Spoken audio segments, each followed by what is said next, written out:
Pessoal, hoje é dia, deixa eu ver aqui, 1º de setembro de 2020. E eu decidi, a partir do mês de setembro, gravar um vídeo por dia ou dois. Vamos ver como que vai ser.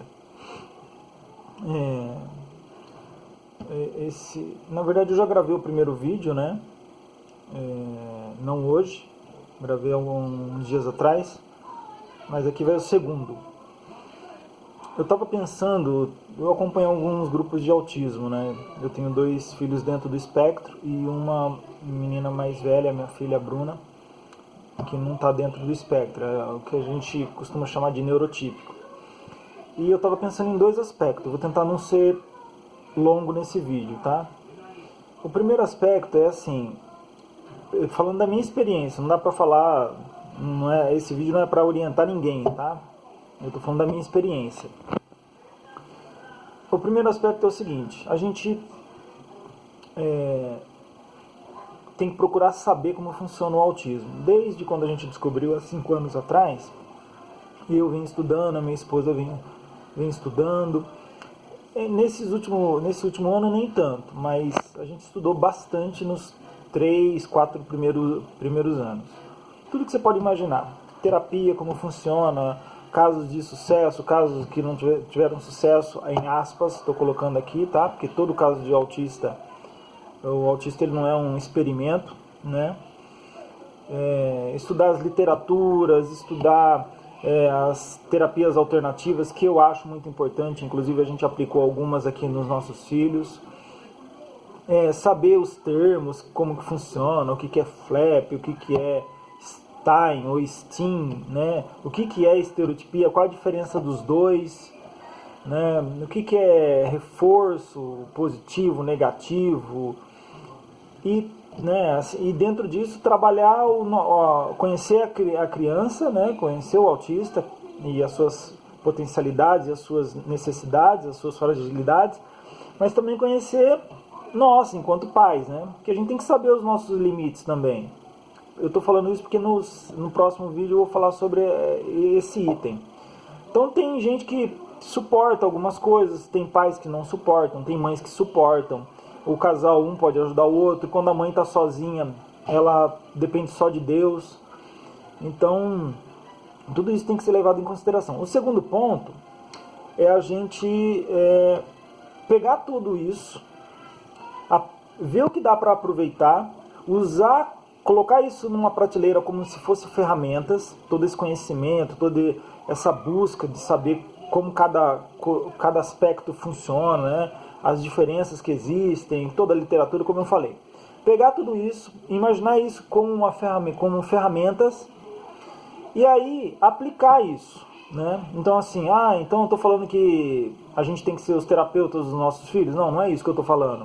O que eu estou falando é que você pode sim ajudar o seu filho dentro de casa, na escola, na rua, no parquinho, etc. Na casa do parente, quando vai no final de ano, aniversário, etc. Mas também ajudar a sociedade a conseguir agir de forma correta. Tem uma pessoa num grupo que chama Lê, acho que é do grupo ASA, e ela colocou uma coisa importante lá, que cada autista, e assim, para nós que já estamos na área, nessa comunidade, trabalhando e lutando com isso, a gente já sabe, mas vale relembrar.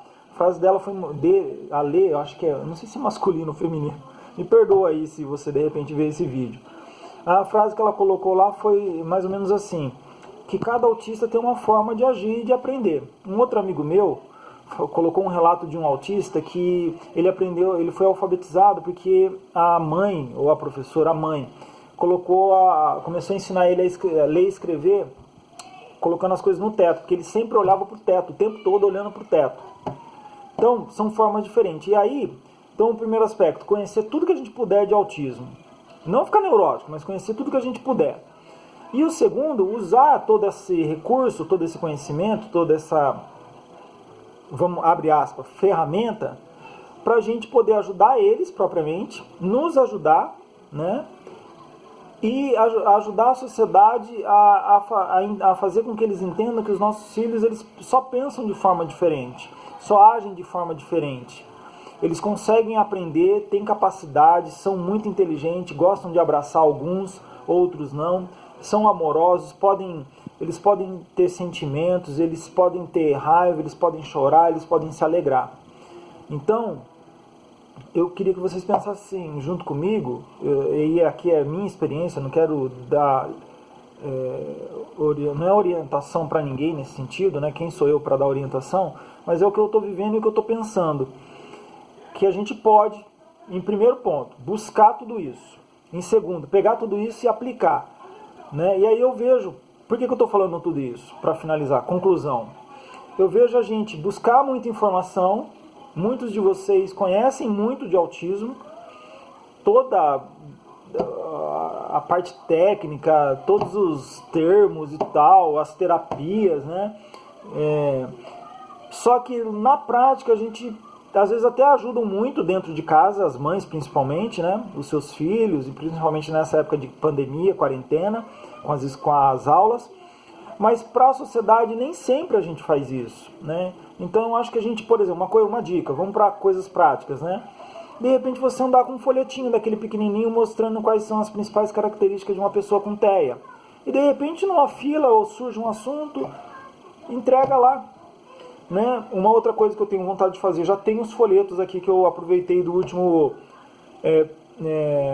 mês de abril do ano passado, 2019. Colocar na caixinha do correio dos meus vizinhos aqui e numa oportunidade explicar para eles o que é TEA, como que funciona. Eu acho que é bem válido tudo isso, né? Então, buscar todo o conhecimento, praticar isso, para que a gente não fique só se alimentando de lives, e a gente fica ali no nosso mundo, entendeu? Será que a gente não está se isolando também? E a sociedade precisa saber como que os autistas funcionam. Hoje já, se eu não me engano, é 1 para 68. Né? Não sei se é oficial, mas me parece que é isso. Tá bom? Um grande abraço. Deus abençoe vocês.